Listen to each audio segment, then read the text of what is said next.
of Gift of a Magi. Ooh, spooky. All right, so we got a few things we got to go over really quick.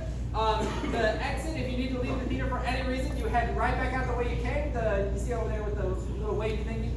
I love it.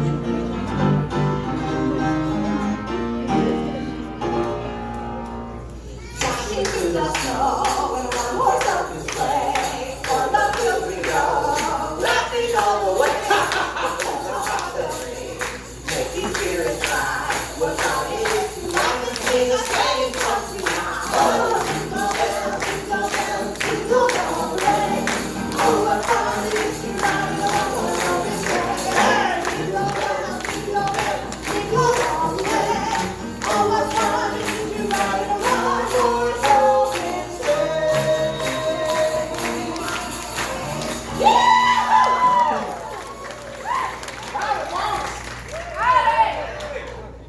George Turkey, I said, howdy, folks! Howdy!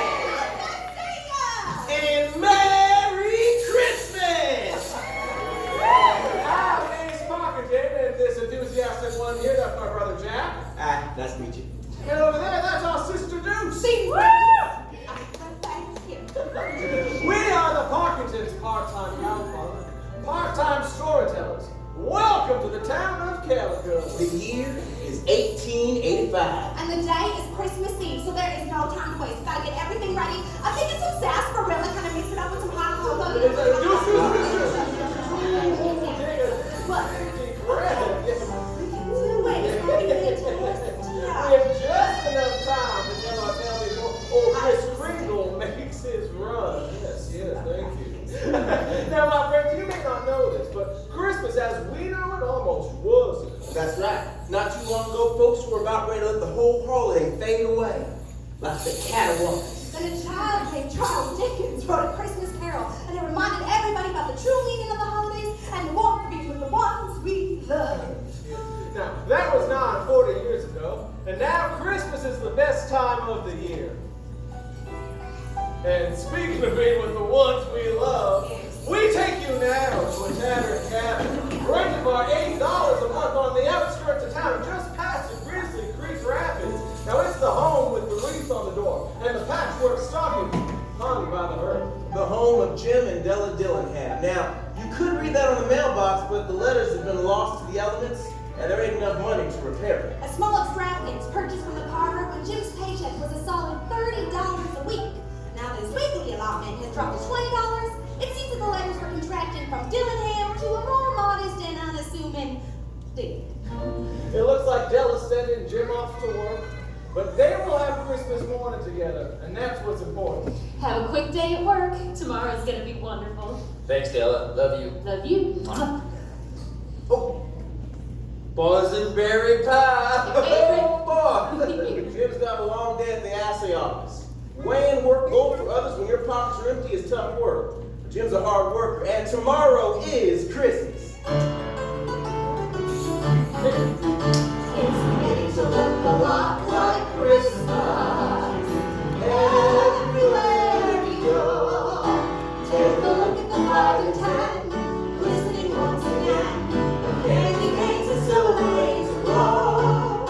It's beginning to look a lot like Christmas. Toys in every store, but the prettiest sight to see is the holly that will be on your own front door. A pair of hollow boots and a pistol that shoots is the wish of Barney and Ben. Dolls will talking and go for a walk is the hope of Janice and Jen. And Mom and Dad can hardly wait for school to start again. It's beginning to look a lot like Christmas. Everywhere we go, there's a twinkle trails of town, in Calico Park as well. The sturdy kind that doesn't mind the snow. It's beginning to look a lot like Christmas. Soon the bells will start, and the thing that'll make them ring is the carol that you sing right within your heart. It's beginning to look a lot like Christmas.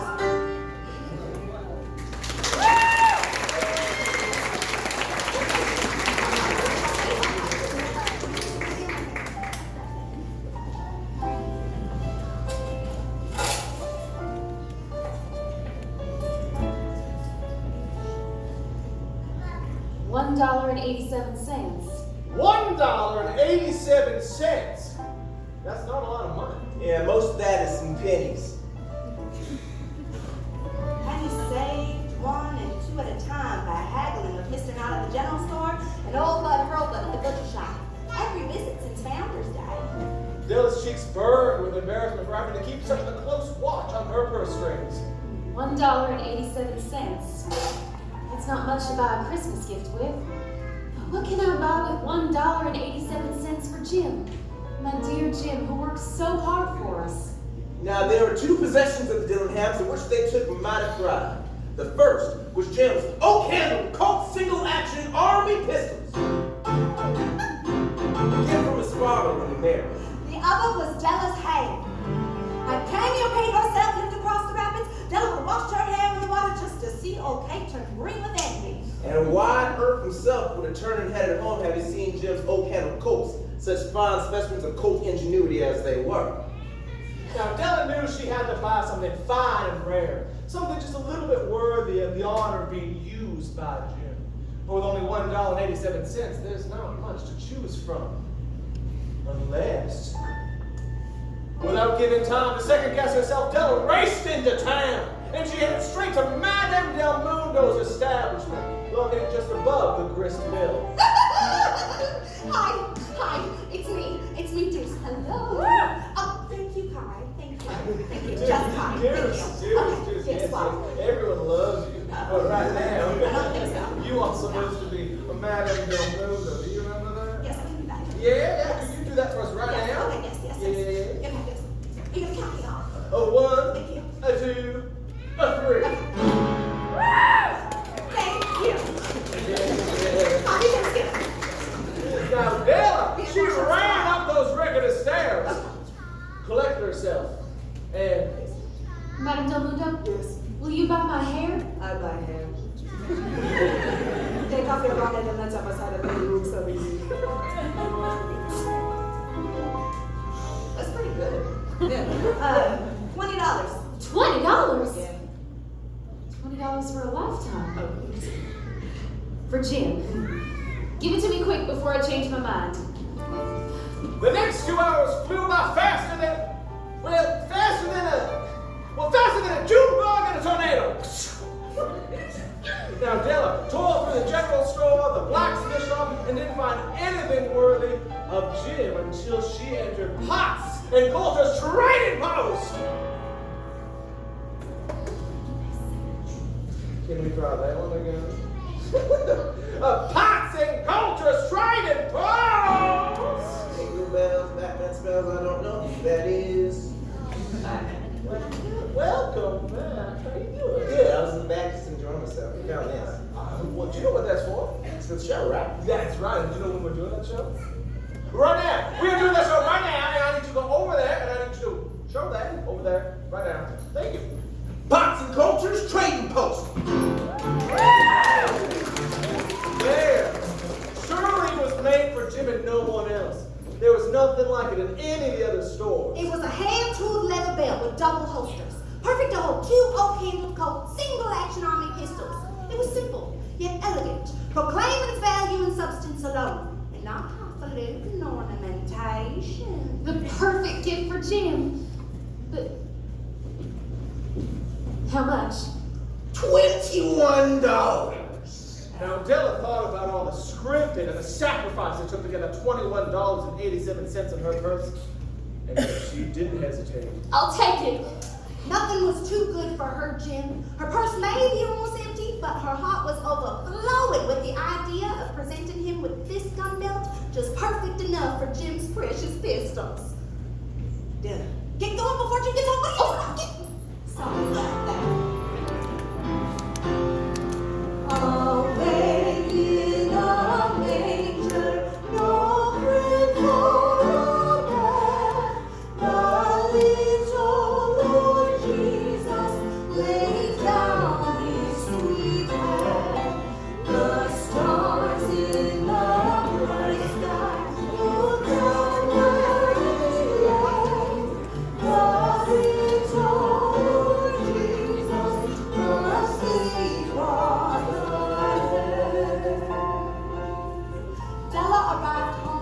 She knew she had only an hour before Jim arrived home as well. She wanted to survey the damage done to her hair.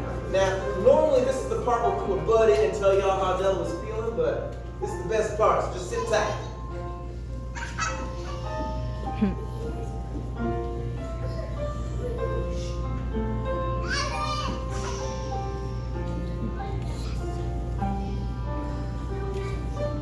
I'm almost afraid to look. If Jim doesn't kill me, he'll tell me I look like one of Miss Elliott's truant schoolboys.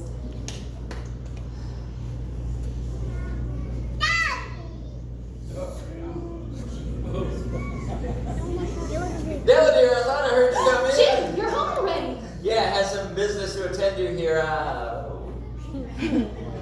Jim, darling, don't look at me that way.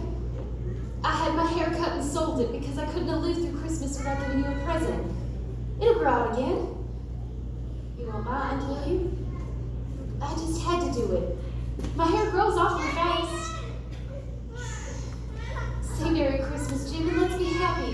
You don't know what a beautiful, nice gift I've got for you.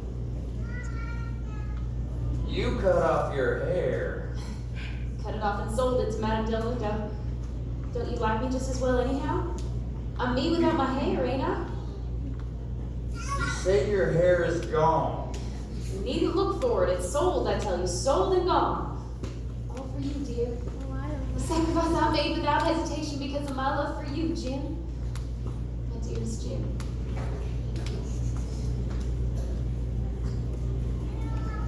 Shall I start dinner? Dylan, there ain't nothing in the way of a haircut or a shave that can make me love my girl any less. You're as beautiful now as the day I married you. But if you'll take a look at your Christmas gift, you'll see why you had me going there a while at first. Oh, Jim, the combs! The combs I stared at for weeks at the general store. The combs! The combs for my Your hair. hair. Oh, Jim, my hair. My hair grows so fast, Jim, so fast. Oh, but your gift. Oh. I have it right here on the table. Isn't it a dandy? Now you can wear your father's pistols just like he did. Well, go on, put it on. Dylan, let's put our Christmas gifts away a while. They're too nice to use at present. Dylan, I sold the pistols to get the money to buy your combs. Oh, Dylan. You're all I want for Christmas. All I want for Christmas, all I want my whole life through. Each day is just like Christmas, anytime that I'm with you. You're all I want for Christmas, and if all my dreams come true, then I'll awake on Christmas morn to spend my day with you. Merry Christmas, Jim. Merry Christmas, Dylan.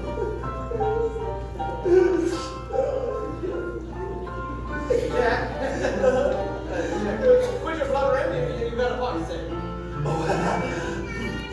With only 87 cents next to the name, Jim and Della decided to splurge and eat out at the Ghost Town Grill. Right there on Main Street.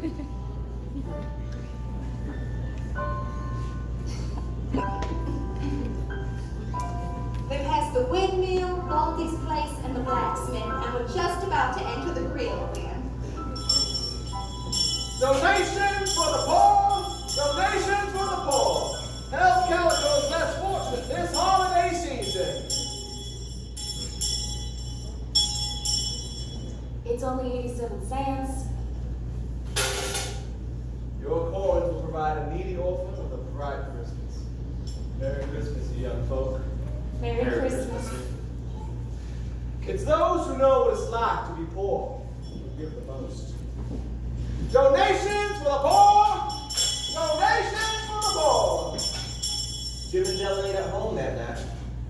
Their coffee and chops never tasted better. Giving just makes you feel good, don't it? The Magi, as you know, were wise men, wonderful wise men who brought gifts to the babe in the manger. They invented the art of giving Christmas presents. They being wise, their gifts were no doubt wise as well. Gold, frankincense, and myrrh, all laid at the foot of the newborn king. Here we have told our tale of two foolish children of God who sacrificed for each other the greatest treasures of their house, and in doing so unlocked a far greater gift, their love for each other. They are the wisest. They are the Magi. Love and joy come